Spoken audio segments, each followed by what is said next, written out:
This is the Azusa Pacific University Hospitality Services Student Employee Orientation, Section 2, Providing Safe Food for Your Customers. This section is required for all employees who work with food at any time. In this presentation, you will be learning basic food safety information, which will make the food you produce in your venue as safe as possible for your customers. Hospitality Services takes seriously our responsibility to serve safe and nutritious food. We have adopted common practices to prevent outbreaks of foodborne illness. Your orientation and training, as well as certificated training for the staff, is part of those practices. These are guided by our HSEP plan, a program for keeping food safe. HSEP is an acronym for Hazard, Analysis, Critical Control Points. The plan has been found to be very effective because built into the system are tools to identify points where food could be contaminated in our areas and to eliminate those risks. Our HSEP plan is based on the findings of the U.S. Government Centers for Disease Control. They have identified the 5 most common factors that cause foodborne illness. Our plan is designed to prevent these dangerous practices. Purchasing from unsafe sources, failing to cook food enough, keeping food at unsafe temperatures, using contaminated equipment, and the most preventable and most common danger to your customers' food is poor personal hygiene. Cleanliness keeps our customers' food safe, and our uniforms are key to this.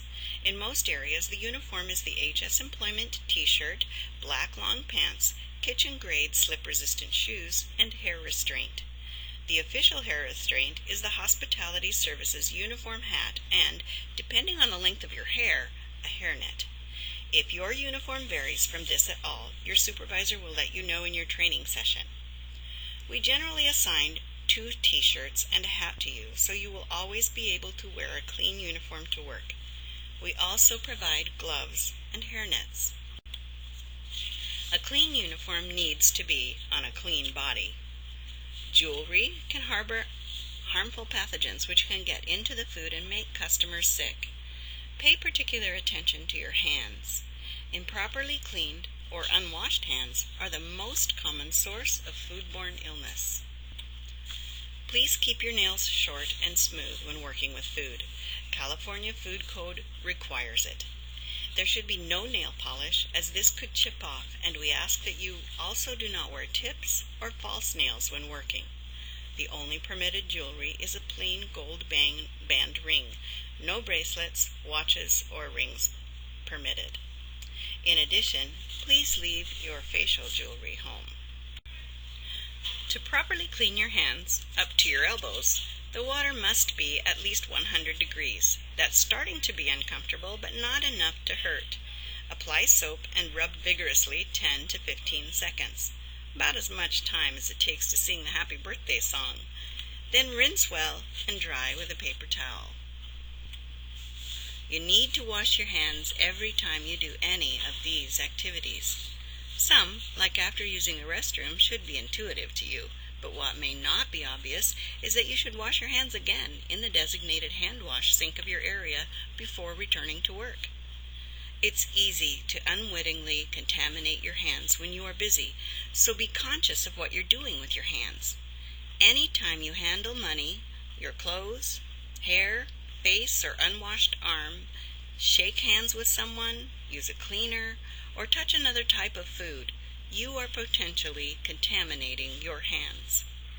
Avoid these activities if you are working with food, or if you can't avoid them, prevent them from infecting the food. Take off your gloves, wash your hands, and put on new gloves. It is important to note that hand sanitizer is not a replacement for hand washing. Hand sanitizer may be used after hand washing, but remember that it could be a contaminant if not allowed to dry properly. We want to avoid bare hand contact with food that is ready to eat, especially. We do this by using utensils or by using gloves. When you are using gloves, you should always first wash your hands. Using gloves does not replace cleanliness. Earlier we noted that handling 2 kinds of food in succession could contaminate food. This is called cross-contamination. Your gloves can contaminate food in the same way your hands can if you use them improperly. Use these common sense guidelines when using gloves. Change your gloves whenever you need to wash your hands. And always wash your hands when you need to change your gloves.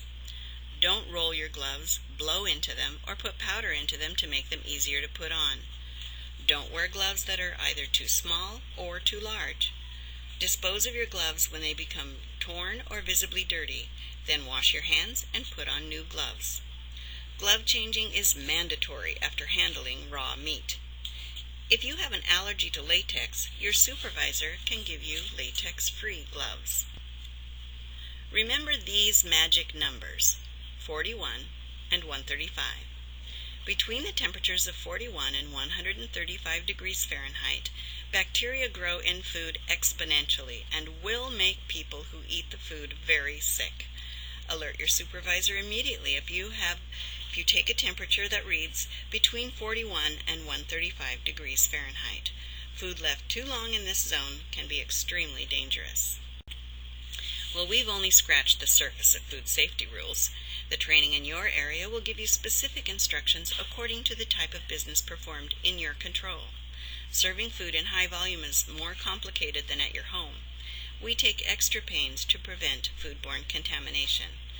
Often, you will be the quality control in this service, so your training will give you tools to be diligent and to keep the food flow safe. Anyone who handles food should also view parts 1, 3, and 4 of the orientation presentation in order to complete the orientation quiz.